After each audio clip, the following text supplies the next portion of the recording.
This is a review of different examples of literary devices. First, we have personification. It is the representation of a thing or an idea as a person. Next, we have onomatopoeia. It is the naming of a thing or action by imitation of natural sounds.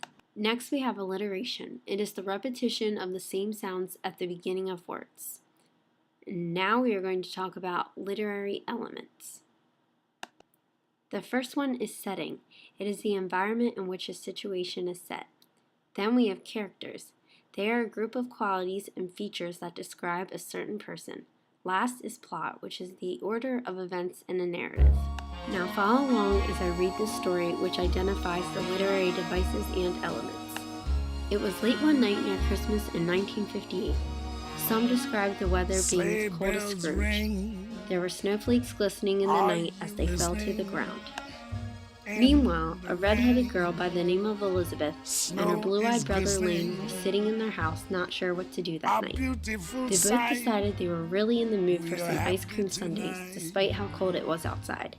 Without even a second thought, they were headed out. It wasn't long before they were at the most hopping place in town, the delightfully delicious diner. The waitress skated right up to them and they placed the order.